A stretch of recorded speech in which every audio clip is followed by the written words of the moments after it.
Welcome to the Women in Leadership Body, Mind, Soul, and Business podcast. I'm Charlie. And I'm Heather. And together we are working to connect women in leadership and business and build relationships, improving the health and wellness of our community, body, mind, and soul. And today and this week is Book Week. We have some amazing authors and friends joining us this week for Book Week. Guests we've had on before that just so happen to also be authors, and we're so excited to bring them to you. I think we have more hiding in our group. We do. I think we're gonna have to do another book week to feature more. So who do we have today? If you don't know this beautiful soul already, you're in for a super amazing treat. She brings her passion and love for others in all that she does. Please welcome back to the table, Rae Ann Hall. Rae Ann, it's lovely to have you again this week. Thank you so much. It's such an honor to be back. So, Rae Ann, this week being Book Week, you have written been part of a couple of books. One is 6-Word Lessons for Growth Mindset, and another is 6-Word Lessons to Overcome Abuse and Adversity. Yes. And I have a chapter in another book called Success Maverick, but that's more business related. Ooh, Success Maverick. I don't even have a pen today. We do that. We all cleaned up. We cleaned up. It's a co-authored book. I would have maybe mentioned it, but it's just a co-authored book. Just what was it called again? Success Maverick. Success Maverick. Oh, you got awesome. it. Okay, good. I got it. Okay. All right. So with these books that you have, we've got a few questions for you. Okay. But before we get started, I want to do a little introduction about the author. Rae Ann Hall is an author, speaker, and mindset coach who helps people tap into their inner strength, their inner warrior, and overcome adversities as well as limiting beliefs through intentional thinking using her result cycle. With her personal experience of working through many adversities in life, she speaks authentically on the subject. She helps people forge ahead in a life using forward principles. Rae Ann's books and speaking is uplifting and motivating as she focuses in on the positive ways to move forward rather than focusing on the past. Her tools are practical steps and actionable ways to heal, move forward, and achieve the happiness you deserve. Thank you. I like that last word in your about the author is deserve, and it's not desire. Right? Because we are all deserving of so much love and grace. Yeah, we get in our own way, and I do it too. We have to talk good. We have to do our mind work every day. But we get in our own way and think that we're not worthy of something that we totally are because we are. Exactly. Because you are. Just because you are. There's no qualification there. So exactly. Again, that's why we love having you on. You're fabulous. The first question we have for you today is, what inspired you to share this story? Well, the work I do with my nonprofit, you guys were at our gala in March. We have 8 in our program. We're going to add 2. We specifically were a group of women who help each other in business, but with a purpose. So we help young women overcoming abuse and adversity or some sort of hardship. Sometimes it's not abuse, but my story was abuse as a child. And so as I overcame that, people kind of rallied around me. And I worked hard, and I've fought to keep on track and everything. It's been many years, so it's not as hard now. But anyway, I put all of that together for you. I say it like that because that's what inspired me to write it. As the girls said in my program, because it's a mentorship as well as a scholarship throughout their college, and then as they go into their career, we have career coaches and everything. So it's really cool. But as I was developing things to go over with them and help them and encourage them, I wanted to put it in a book format. And I was writing this long chapter book. And then along came Pacelli Publishing with these 6-word lessons that are it's called Snackable Wisdom. And I thought this is more absorbable for someone who's graduating from high school, who's gone through a lot. They can quickly go there and kind of be uplifted and have a mindset shift with just in a couple minutes. And so that's what inspired me, was just these girls. And then it got bigger, and then I started getting speaking gigs. And so, here are my books. And so when you're speaking, you bring these, and people can walk away with tangible. So those are all the things that inspired me. That's awesome. Yeah, a little bit of everything, right? A little bit of this, a little bit of that, your Yeah. passion, your dream, right? Like it just kind of, this is like the alignment, right? Like what it just aligned. I don't know. It just happened. like it's it's a thing. So the next question we have for you is, what do you want the reader to take away? Encouragement, if I were to put it in one word. Hope, maybe another word. Encouragement and hope and being uplifted. It's real practical things, like you said in the introduction. These are tools, they're practical ways to do a little mind shift, because so much of it is, like I've already said a couple times, we trip ourselves up. And so, recently, with things that I've been going through in my own personal life, I've actually turned back to my book, and it's helping me, go forward each day and keep my thoughts going in the right way. Every single one of us need it. Just because I authored it doesn't mean I do it correctly every day. It just means that I'm in a pursuit as well. And I found things that help me go forward. So I really hope that they find ways that it will help them keep going forward in the best way, with encouragement and hope. So you really opened your spiritual toolbox and said, Yes. I'm going to share this. And then it's not just sharing it. It is something that's in your toolbox that you still use. So it's a very practical guide, right? Like, yeah. I'm like, wow, I'm glad I wrote this, because it's helping me again. Right. Funny how that works. We have to always, we're all a work in progress. I love that you're like, oh, thank you, past self.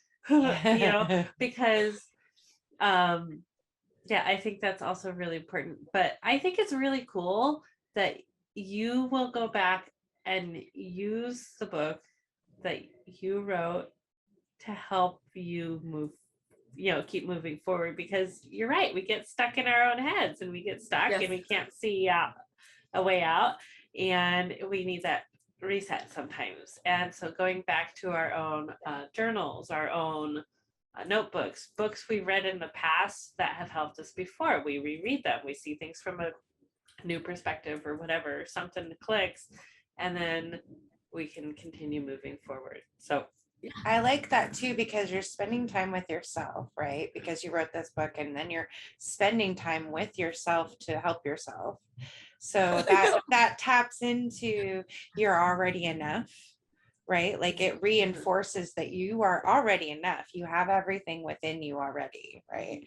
Personally, like that's really cool too. Like, and there's something about the written word, and then reading it, and then writing about it, and just going through the process. And believe me, I read other people's books as well, believe me, and listen to podcasts. And I'm constantly feeding myself so that I can keep my light bright and keep my mental focus and all of that. But yeah, there's something about the written word that just kind of reminds you, keep one, left foot, right foot, as my friend Wendy Behar says, nice. Left foot, right foot.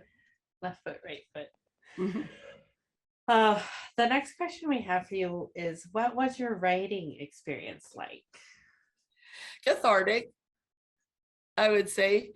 It was very healing, and I felt inspired throughout the whole process of, okay, this will be key for someone who didn't have a solid foundation. And so I was thinking, how can you build a foundation you didn't really get as a child? And so I started thinking of key components like accountability, taking one day at a time, living intentionally, forgiveness, setting boundaries, saying, no, I cannot help you with this chaos right now, because sometimes people can put that on you. And that's kind of was a rough little paragraph to write. But at the same time, we want to be compassionate, but we also have to have boundaries too, because for our mental health. And we can't help other people if we don't have the right proper boundaries. But most of it is just all these little key things to build your solid foundation, and yeah, so that would be my answer there. I love it. Yes. Boom. Boom. That's awesome. All of it. And then as a writer, what would you choose as your mascot, your avatar, or spirit animal?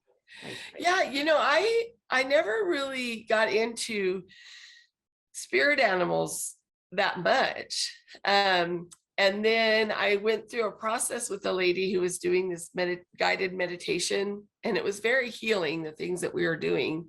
And she took me, I have a story of why I'm picking this spirit animal, so I'll just be really quick. But she took me to a place of my background that I had never healed. And I have done a lot of work on myself in my life, to keep myself focused and successful, But this one little memory, how when people are working with you, or there's counseling or meditation guiding, whatever, she was so gifted, took me to this place that I needed healed. And I'm almost tempted to say it, but maybe I better not. But wherever I was at with this situation that was very abusive and not good, had to do with cousins. And she asked me, to think of an animal that would come in and help me through that moment. And a deer sat right next to me as a little girl. And it's always been hard for me to connect to me as a little girl. How people say, oh, go and hug yourself and love yourself when it was happening to you or whatever. And she was just so gifted enough, and I was open enough, I guess she said, that I got there. I saw me as a little girl. I was loving on myself. And then this deer came next to me and gave me strength and gentleness and beauty. And so that would be my spirit animal. That's a long story to get to it, but it was a beautiful experience. So a deer is my spirit animal, and that would be what I pick. Oh, that's cool. That is very cool. I think we're a little cautious to talk about spirit animal now that we have had a talk with Catherine this week about spirit animals. And I think that you honored the journey of a spirit animal by sharing the story instead of just saying, oh, this is my spirit animal. Like, because I feel I think that what Catherine was bringing up was that in the native religions, they don't talk about spirit animals. And we didn't know that when we wrote these questions, right? Because we learned, we learn every day in our practice. But I think as we are learning to connect on that kind of a level, I feel like you're honoring the journey of how you would connect to a spirit animal. And I love that you honored yourself and not shared more than you wanted to share. Both of those things in there were really great. Thank you so much for being brave and sharing that with us. And keeping your boundaries too. Yeah, and keeping your boundaries, right? Like, yay. Leave a little mystery, right? It's all out. I'm really good at the word diarrhea. But I do live in a neighborhood where there are a lot of deers, and even little families of deers, whatever you call them. I mean, just like, and they'll sit in my backyard, they'll sit in my front yard. I'll be driving, and then they just saunter over across, everyone stops for them. And it's so beautiful, because that's my spirit animal. I mean, or my spirit guide, whatever you want to call it. I want to honor, that culture and everything. But yeah, it's just very neat that I get to be around so many deer. And I think I had that experience. Right. And then you're open to that energy of the deer every time you see one, right? Like, so it's that message from the universe, right? Like some people might see butterflies or dragonflies, like you're tuned into the message of that peace and love and the tranquility. I always feel calm around deer. Like, Yeah, they're very peaceful creatures. That's My- it. I have a Yeah. funny story about a deer. Like, we'll get a little off topic for a real quick second. My grandparents lived in this retirement community, and my community, and there were a couple of young deer, and one of my little sisters had binoculars, and she was watching the deer and followed them and then got lost. So like, be careful when you're watching deer. They're very tranquil, but you have to still be aware of Don't your follow them so surroundings. you don't get lost. Oh yeah. All right, that was my hippopotamus moment. Sorry. Our next question: do you ever Google yourself? Well, I have a business, so yes. Yeah, right. And all these things. So yeah, I Right. have before, just once or twice in my life. But also when I was setting up my Google, they had me do it because they want me to see, when you have a person at the Google helping you set it up and seeing how you're being received, you kind of have Oh, to. that's cool. So that's Yeah. a different level, right? Like Uh-huh. of Googling, like that's the Googling with a purpose, right? Like not self-stalking Exactly. yourself. Not self-grandizing, but And I actually trying to noticed figure out that what's out there. if you don't separate my name, Rae and Ann, then Mhm. it doesn't, the right stuff does not come up. But if you spell it correctly, RAE space ANN Hall, then all that stuff comes up. Oh, wow. So Awesome. that my parents made it difficult on me. Does They that mean separated my first name and they did not give me a middle name. So a lot of people think, oh, maybe my first name is Rae and my middle name's Ann. No, I just have a name that's spelled separately, RAE space capital ANN. And then on my birth certificate for middle name, it says NMN, no middle name. So they tripped me up a little bit. how That's funny. fun? I wonder if like you could start like tagging or like a subcategory or something where you put your name like spelled wrong. Oh in, yeah, together or something. So that you do start popping up when people spell your name wrong too. Yeah, I Right. mean, exactly. Well, I think the people that need to find me, find me. But Yeah. even on Amazon, you have to separate it to get to my author page. But yeah, my middle name or my name is inspired by my grandma's middle names, Sadie Rae and Gladys Ann. So that's how they got oh, Rae and Ann, and it's Oh. beautiful. My I love that my so full much. name is Charlene Danielle, right? okay. And so I was actually named after my grandma Charlotte, my grandma Arlene, and my grandma Dana. Ah, Cute. So there's another Aw. similarity that we have in common. Aw. All right, our last question. Okay, besides your book, which you already shared that, what are you reading right now? oh, I'm a bit of a super fan of Nicholas Sparks. I have not read a book that I have not enjoyed. I love the guy. Oh. My I've read almost all of them, but there's a few that I haven't There's gotten one on to. the bookshelf over here that needs to be read during vacation. yeah, I have The Wish on my bookshelf over there taunting me. Okay. There's some other books that I'm working on that I have to finish first, but yeah, Nicholas Sparks is one of my favorite authors, and my favorite book by him is A Bend in the Road. Mine too. I cannot believe I found someone else that said that, not the Notebook.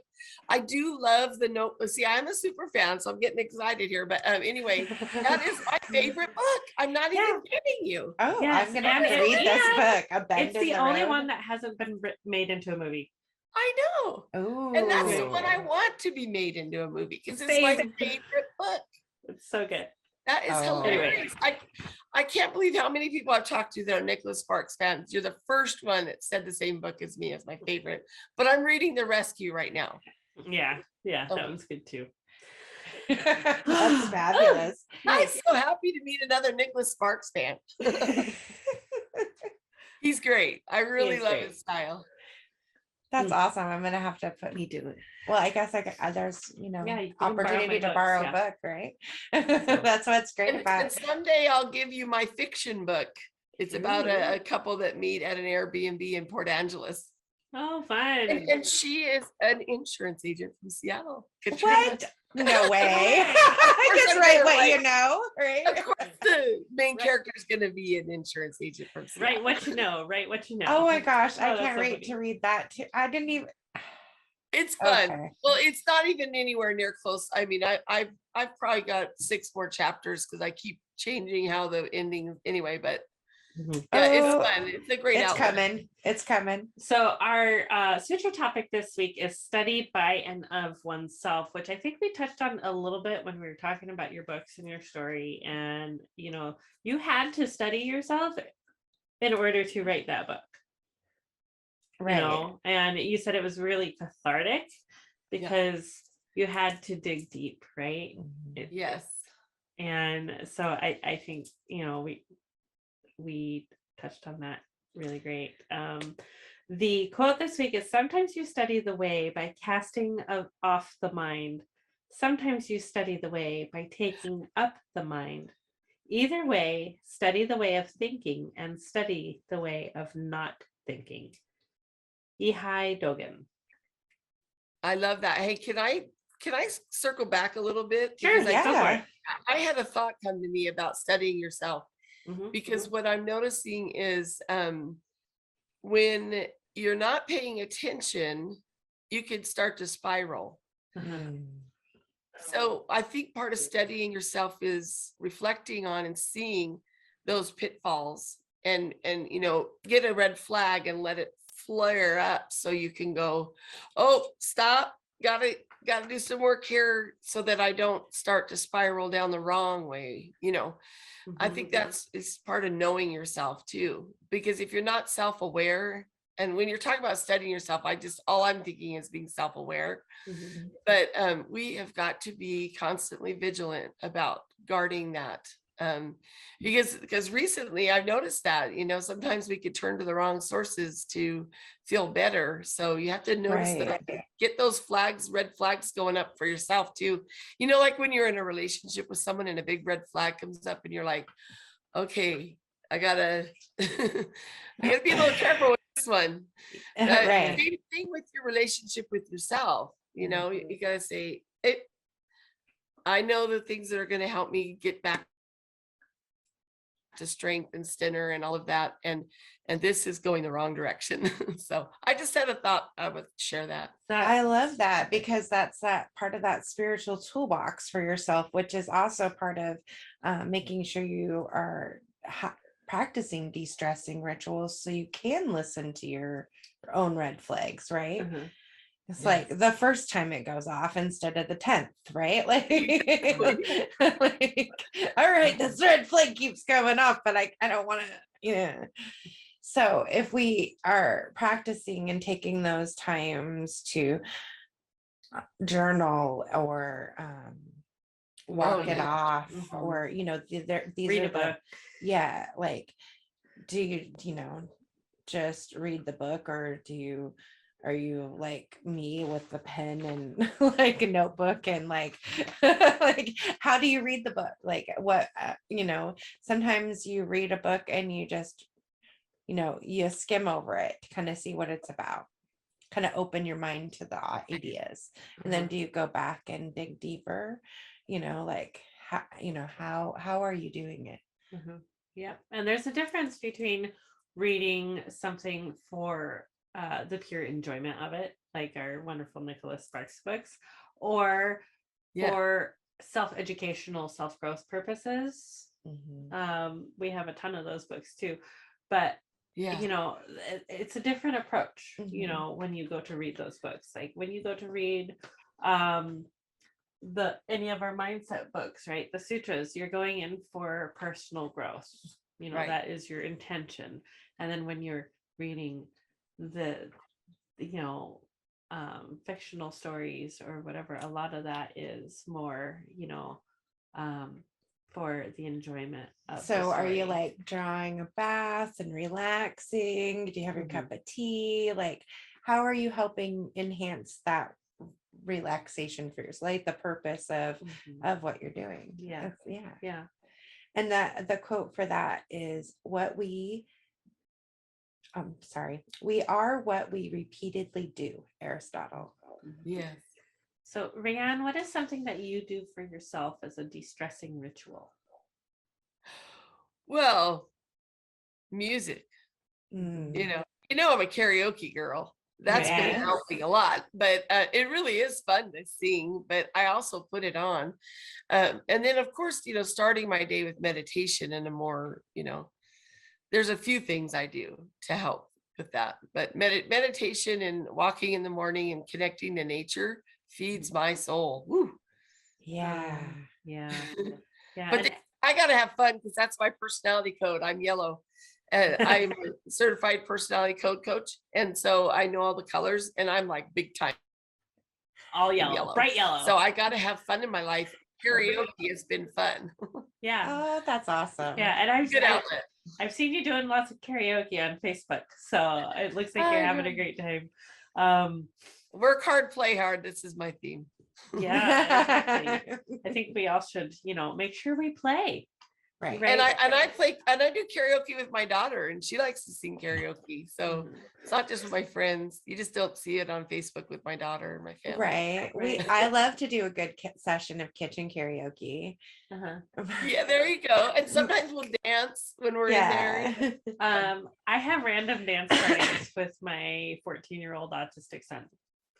He'll just look at me and start dancing, and then I'll look at him, we'll start dancing, and then my husband will see us dancing and then he'll start dancing. Like we have total random dance parties, just like 30 seconds or so, but no music. We just go to it, and then everybody laughs, and it really brings that joy in, and then we go on and do whatever it is we were doing. Super fun.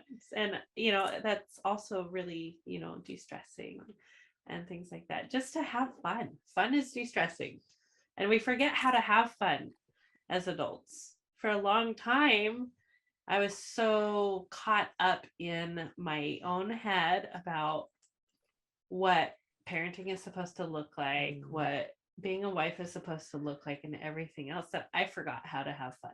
Right. Plus, I was active duty military, and so that's super fun. Super fun, right? They teach you how to have fun. Sure. Thank you for your service. I had no idea, actually. I didn't know that. Oh, Isn't it interesting how we feel like we say these things and know these things? Like we had talked about now networking, but we didn't know, like she's talked about it, but like, it's like, like you just like, sometimes I just somehow didn't connect or remember. Right. Like whatever, life happens and stuff. It just happens. Like it's so cool. Life is cool. I learn something really cool about every single one of our guests every time we talk. Yeah, absolutely. And Rae Ann, it's always a pleasure and a joy talking with you. We appreciate and love you so much, and your cause is amazing, which was our cause of the quarter last quarter. Now networking, but all their information is still on our website. If that's something you want to go support, check it out, and check out Rae Ann and all her things. And stay tuned to more book week.